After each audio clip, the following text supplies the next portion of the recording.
इंकलाब।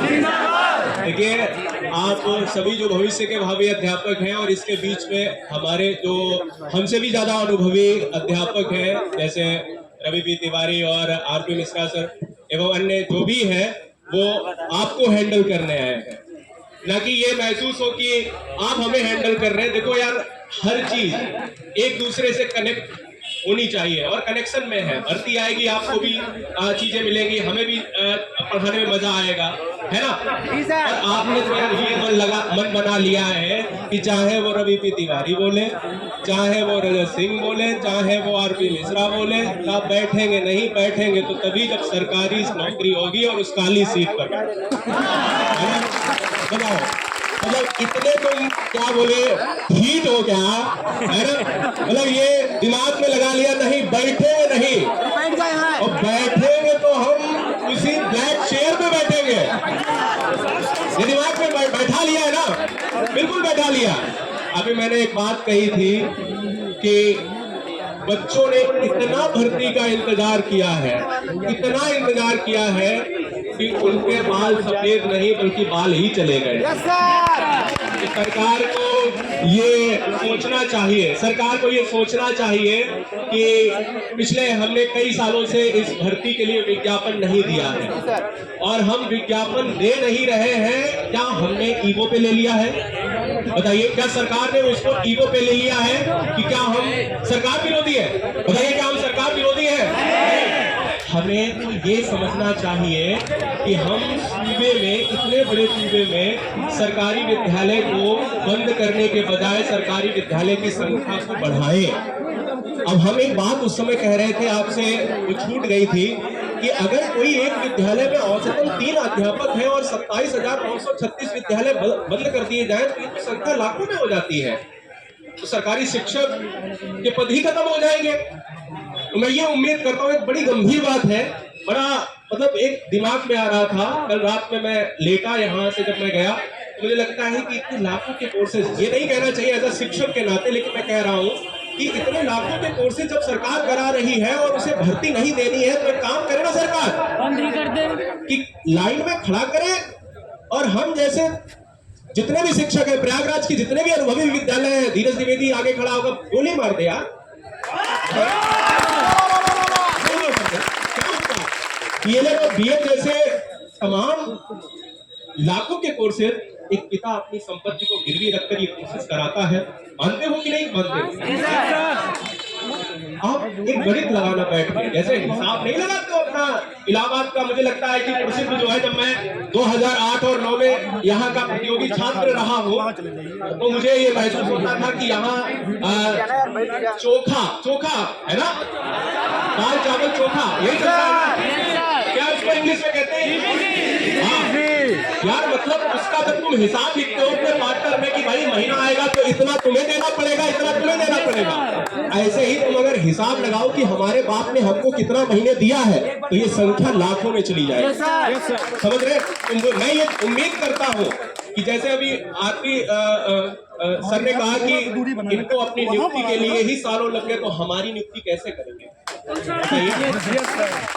एक आयोग को चाहिए, एक आयोग को चाहिए कि एक आयोग अगर नया बना है तो उस आयोग को यह चाहिए कि भाई हम अपनी शक्ति का प्रदर्शन करें, हम अपनी पावर दिखाएं। और अगर हम अपनी पावर दिखाएंगे तो कैसे दिखाएंगे? हम अपनी पावर को दिखाएंगे, एक विज्ञापन को लाएंगे, किसी भी तरह लाए।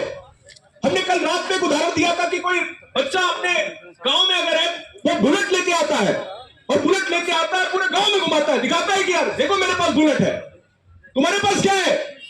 शिक्षा सेवा चयन आयोग इतना कमजोर कैसे हो सकता है? और मैं तो ये समझता हूं कि एक वीरांगना में बहुत ताकत होती है। अध्यक्षा महोदय को सोचना चाहिए, उनके भी बच्चे होंगे, ये सोचना चाहिए, और आप हमारे, हमने ये बहुत बार कहा कि बच्चे अपना हक केवल माता पिता जैसे होकर मांगते हैं आपसे। मालवीय सर आते हैं, उनसे मैं हमेशा कहता हूं विनम्रता पूर्वक एज अ फादर ट्रीट करता हूं सर। अगर आपका बच्चा होता, डीएलएड पीटीसी बीएड किया होता तो आपको कैसा महसूस होता बताइए? और अगर आप एक भर्ती के लिए विज्ञापन ही सरकार तक नहीं ला पा रहे हो तो फिर आपको शिक्षा सेवा चयन आयोग ही ना काम है। मैं सिंपल सी बात ये जानता हूं कि अगर कोई शिक्षा सेवा चयन आयोग बना है तो वो किसके लिए बना? दो तीन चीजें होती हैं। एक, टीचर का कार्य क्या है? पढ़ाना, पूरी शक्ति से पढ़ाता है, पूरी दम लगा देता है, बताइए। लेकिन कभी आपने महसूस किया है कि सूबे में शिक्षा मंत्री का कार्य क्या है? नहीं किया है।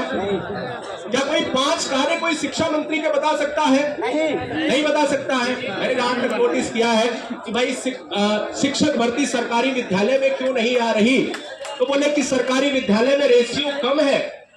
तो नहीं, बुनियादी स्ट्रक्चर को आप सही कर, क्यों आप प्राइवेट विद्यालय पर लगाम लगा रहे? क्यों आप एक चीज पर तालियां चाहूंगा, एक चीज पर तालियां चाहूंगा कि उत्तर प्रदेश में यदि नामांकन बढ़ाना है, योगी सरकार तक यह आवाज जानी चाहिए। उत्तर प्रदेश में यदि सरकारी विद्यालय की साख बचाना है तो आपको एक आदेश जारी करना होगा कि उत्तर प्रदेश में डीएम से लेकर जितने भी आला अधिकारी हैं, सरकारी अधिकारी, सरकारी सेवाओं में कार्यरत अधिकारी जितने भी हैं, उन सभी के बच्चों का नामांकन सरकारी विद्यालय में होना चाहिए।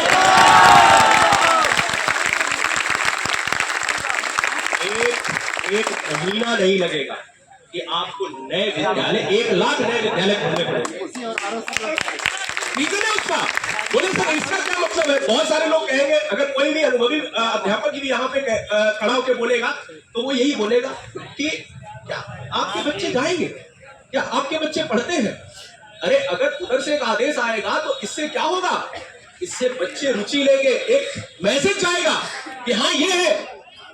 आजकल गरीब तबके का व्यक्ति भी अपने बच्चों को सरकारी विद्यालय में पढ़ाने से बचता है, कहता है कि हम नहीं पढ़ाएंगे क्योंकि दशा ही ऐसी है। आप कितना भी स्ट्रक्चर उसको सही कर लीजिए, मुझे लगता है कि प्राइवेट विद्यालय से बेहतर सुविधाएं आप दे दो, देखिए कैसे नहीं नामांकन करता, देखिए कैसे नहीं। बताइए अगर मैं गलत कह रहा हूं। मुझे लगता है कि इन चीजों पर विचार करना चाहिए और विद्यालय को बंद करने के बजाय नए विद्यालय को खोलना चाहिए। नामांकन बढ़ेगा, शिक्षक भर्ती आएगा।